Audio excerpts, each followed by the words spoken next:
hentikan itu pester itu Pak Kapolda yang terhormat, suruh itu anggotamu itu supaya dihentikan tuh. Saya dengar Bapak adalah orang Kristen. Nggak benar itu.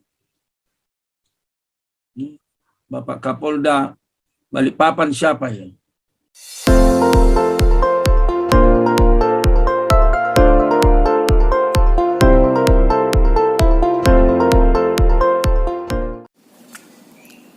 Shalom saudara-saudaraku yang diberkati oleh Tuhan. Jumpa kembali di channel God Ministry bersama saya, Pastor Daud Timotius Tampobolon.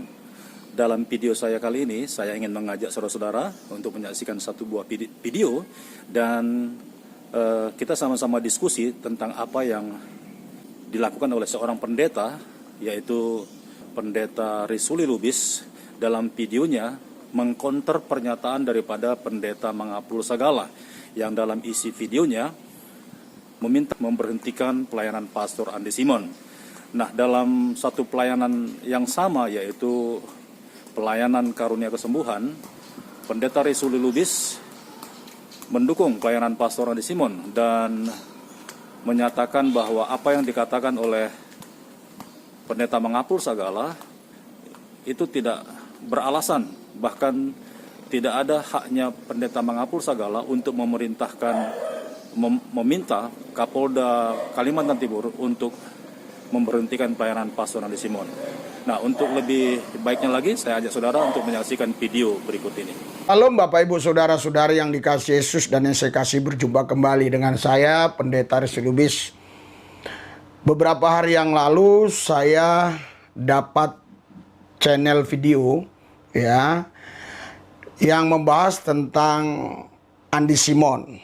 Dalam video tersebut ada seorang mengaku pendeta, saya tidak kenal beliau, makanya saya tidak kasih tahu namanya karena saya pun tidak tahu namanya.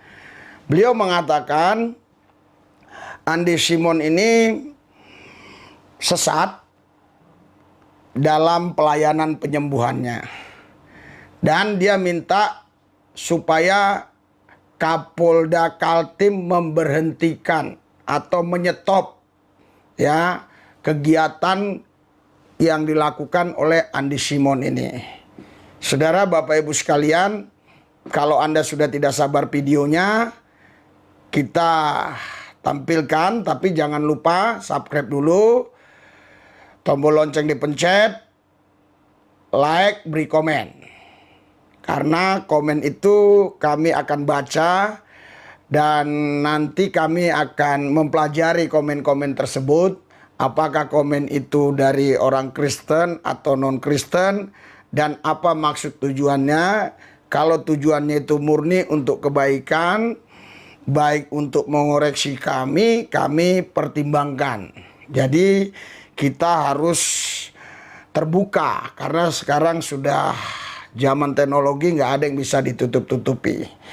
Karena di channel ini tadi ada seseorang yang mengupload namun tidak diperkenankan kita memberi komen. Artinya komennya ditutup. Oleh sebab itu saya tidak bisa komen di channel tersebut, makanya saya counter ini. Nah, ini saksikan videonya. Dan lagi, sejak awal nggak ada kok denominasi. Yang ada adalah denominasi benar atau denominasi sesat. Itu aja. Makanya kamu nggak ngerti teologi ya. Hentikan itu pester itu Pak Kapolda yang terhormat, suruh itu anggotamu itu supaya dihentikan tuh. Saya dengar Bapak adalah orang Kristen. Nggak benar itu. Bapak Kapolda Balikpapan siapa ya? Bantu gereja Pak Kapolda. Katakan aja lah, itu nggak benar. Ya. Bila perlu Pak Kapolda suruh saya ketemu enam mata dengan Bapak. Ya, saya, Bapak, lalu pester biar ku bimbing dia di hadapan Bapak. Saudara, Bapak Ibu sekalian, saya juga heran dan bingung ya kalau ada seorang yang mengaku dirinya pendeta, apalagi dia punya gelar doktor, terus mengatakan bahwa mujizat itu sekarang sudah tidak ada lagi, terus kesembuhan-kesembuhan yang dilakukan oleh pendeta Simon itu sesat, ya, itu tidak sesuai dengan firman Allah, bertentangan dengan firman Tuhan. Selama ini saya melihat video si Pak Andi Simon ini dalam mendoakan orang tidak ada yang salah.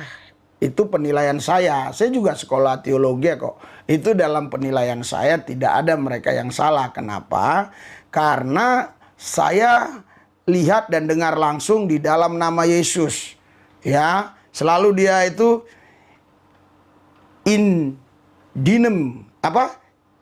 Jesus name. Nah, begitu ya.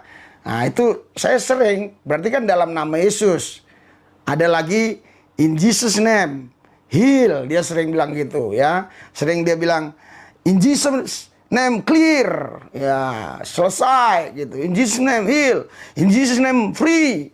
Nah, jadi terus kadang juga dia bahasa Indonesia, dalam nama Yesus sembuh, dalam nama Yesus saya roh jahat keluar. Dan mereka-mereka yang sakit ada yang disembuhkan, tentu tidak semua disembuhkan. Namun menurut saya ya ini tidak salah dan tidak sesat, karena kita memang harus mendoakan orang-orang sakit supaya mereka tidak sakit lagi. Tapi kesembuhan kan datang dari Yesus. Saya juga sering kok dengar Pak Andi Simon bilang yang menyembuhkan bukan saya tapi Yesus. Jadi menurut saya di mana sih letak kesesatan si Andi Simon ini gitu loh. Saya pikir ini nggak ada yang salah, nggak ada yang sesat ya. Kenapa saya berani juga berkata demikian? Karena kami juga selalu mendoakan orang-orang sakit dan puji Tuhan banyak mereka yang sembuh. Nanti Anda bisa lihat di akhir video ini ya. Banyak mereka yang sembuh. Bahkan ini juga lihatlah di TV ini ya. Ini kami doakan, lihat nih. Ini kami doakan, lihat ya. Dalam nama Yesus, lihat. Ini orang nggak bisa jalan, harus pakai kursi roda, didoakan. Ya, tunggu sebentar ya. Nah, lihat. Dia bisa jalan. Cepat. Bahkan, saudara nanti ya. Lihat lagi ya. Nah, luar biasa. Saya didorong pakai kursi roda oleh Bapak ini. Jadi, saudara, Bapak Ibu sekalian, jadi mujizat itu sampai sekarang ada. Nah, saudara-saudaraku yang diberkati Tuhan, saya mau katakan begini, bahwa di bawah kolong langit ini ada satu kitab yang isinya adalah keajaiban, yaitu Alkitab. Nah, saudaraku, kalau kita lihat dari kitab Kejadian sampai kitab Wahyu, isinya semuanya adalah keajaiban.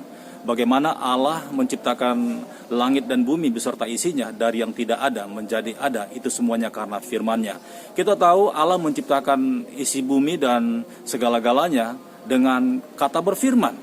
Nah, kemudian ketika Allah berfirman kepada nabi-nabinya dan banyak hal yang terjadi, ya, kita tahu kisah-kisah nabi-nabi yang melakukan perkara-perkara besar bersama-sama dengan Allah, itu semuanya adalah keajaiban. Kemudian dilanjutkan dengan kehadiran Tuhan Yesus, ya, tanpa adanya hubungan suami istri secara biologis, Allah bisa menyatakan dirinya lewat Maria, dan kemudian Yesus lahir di dalam dunia ini sebagai langkah penebusan bagi setiap manusia yang berdosa. Itu pun sebuah keajaiban. Kemudian dilanjutkan lagi dengan rasul-rasul, bagaimana Tuhan Yesus memberikan kuasa kepada mereka dan mereka melakukan banyak tanda-tanda ajaib, yaitu mereka melakukan mujizat-mujizat dalam pelayanan mereka. Kemudian dilanjutkan lagi dengan pelayanan-pelayanan Rasul Paulus dan sampai kitab Wahyu. Nah, saya heran saudara-saudaraku kalau ada pendeta di zaman sekarang ini yang tidak percaya dengan mujizat, bahkan yang tidak menghidupi mujizat. Karena Alkitab adalah buku keajaiban yang dihidupi oleh semua pendeta. Nah, jikalau kita ingin masuk ke dalam kerajaan Allah dan kita wajib menghidupi Alkitab, yaitu firman Allah, itu artinya kita wajib mengalami keajaiban-keajaiban bersama-sama dengan Tuhan. Seharusnya pendeta-pendeta lah yang banyak mengetahui firman Allah. Mereka lah yang seharusnya melakukan firman Allah, dan mereka lah yang menjadi pelaku-pelaku keajaiban. Ya, mujizat itu sampai sekarang ada. Ya, itu yang pertama. Yang kedua, apa sih haknya si pendeta ini? Saya tidak mau sebut namanya, saya pun nggak tahu namanya. Tapi saya pun, ya malas lah nyebut nama-nama orang begini ya. Iya, apa sih power dia? Apa sih kuasanya? Apa sih haknya? Kok dia berani memerintahkan Kapolda Kaltim ya? Saya kenal itu Pak Kapolda Kaltim, karena waktu beliau masih AKBP lah ya, pernah saya diperjumpakan dengan teman saya ke beliau. Jadi apa sih hak dia ya mengapai Kapolda Kaltim? Saudara, saya rasa nggak ada haknya untuk memerintahkan Kapolda Kaltim itu memberhentikan kegiatan Pak Andi Simon. Ya, jadi mari kita semua hamba-hamba Tuhan saling menghormati, saling menghargai karunia yang diberikan kepada kita masing-masing. Mungkin ada doktrin, dogma yang berbeda, pandangan yang berbeda. Tetapi asal nama Yesus ditinggikan, Yesus tarik banyak orang datang kepadanya. Ya, nanti Anda bisa lihat pelayanan-pelayanan kami. Kami banyak doakan orang-orang yang berkupiah, orang-orang yang berkerudung. Jadi saudara, nggak ada masalah. Ya, saudara, mari kita baca firman Tuhan. Ya, di sini dikatakan begini. Sembuhkanlah, ini Matius 10 ya. Sembuhkanlah orang sakit, bangkitkanlah orang mati, tahirkanlah orang kusta, usirlah setan-setan. Ya, kamu telah memperolehnya dengan cuma-cuma, karena itu berikanlah pula dengan cuma-cuma. Dengan kata lain saudara, Tuhan ya menyuruh kita untuk membangkitkan orang mati, malah bukan hanya menyembuhkan orang sakit. Kalau di poin pertama menyembuhkan orang sakit itu sudah biasa, tapi sekali waktu nanti mujizat akan dinyatakan Tuhan, bahkan orang mati pun bisa dibangkitkan seperti yang pernah dilakukan Smith Wigglesworth ya. Jadi luar biasa. Kenapa kita nggak percaya dengan mujizat? Oke, kita baca lagi di Lukas 9 ayat yang pertama sampai ayat yang kedua. Maka Yesus memanggil ke-12 muridnya, lalu memberikan tenaga dan kuasa kepada mereka untuk mengusir setan-setan dan untuk menyembuhkan penyakit-penyakit. Dan ia mengutus mereka untuk memberitakan kerajaan Allah dan untuk menyembuhkan orang. Iya, jadi ini kan ajaran Tuhan, ajaran firman Tuhan untuk menyembuhkan, bahkan mengusir setan, terus membangkitkan orang mati. Saya pernah katakan kepada seseorang, saya kalau belum bangkitkan orang mati jangan dipanggil Tuhan dulu lah, begitu ya. Itu nggak apa-apa dong, namanya kita berdoa minta ya kan. Iya, jangan ada yang sewot gitu loh. Orang ada yang sewot, saya bilang saya tidak kena COVID mati di tangan saya sudah setahun lebih melayani orang COVID, tumpang tangan, pegang tangan tanpa sarung tangan, sampai sekarang saya sehat, istri anak saya sehat semua. Iya, jadi saudara, kita baca satu ayat di sini ya. Nah, dikatakan apa? Yesus bilang begini, Markus 1 ayat 27. Mereka semua takjub sehingga mereka memperbincangkannya. Katanya, apa ini? Suatu ajaran baru. Ia berkata-kata dengan kuasa. Roh-roh jahat pun diperintahkannya dan mereka taat kepadanya. Jadi ahli Taurat, orang Farisi, orang Saduki ini heran melihat Yesus Kristus. Karena Yesus ini menyembuhkan orang sakit, membangkitkan orang mati, mengusir setan-setan. Setan pun tunduk kepada nama Yesus, kepada Tuhan Yesus. Jadi ahli Taurat, orang Farisi, mereka berkata ini ajaran baru. Bukan ajaran baru, itulah baru ajaran. Ya, yang terakhir 1 Korintus 4 ayat 20. Kerajaan Allah bukan terdiri dari perkataan, tetapi dari kuasa. Jadi saya memantau sampai sekarang, yang saya lihat, doa kesembuhan yang dilakukan Pastor Simon belum ada yang sesat dalam pandangan saya. Nah, saudara-saudaraku yang diberkati oleh Tuhan, saya bingung kalau ada yang namanya pendeta, tapi tidak percaya dengan yang namanya mujizat. Karena para pendeta ini adalah orang-orang yang wajib menghafal serta memahami isi Alkitab. Sementara isi Alkitab itu sendiri adalah kekuatan Allah, yaitu firman Allah dan Injil Kristus. Nah, jadi seharusnya setiap pendeta yang tahu banyak tentang firman Tuhan, mereka lah yang seharusnya para pelaku-pelaku firman, para pelaku-pelaku mujizat. Tetapi sangat mengherankan buat saya jikalau ada orang yang sangat anti dan alergi dengan mujizat. Sementara mujizat itu adalah pekerjaan daripada Roh Kudus, yaitu Allah sendiri.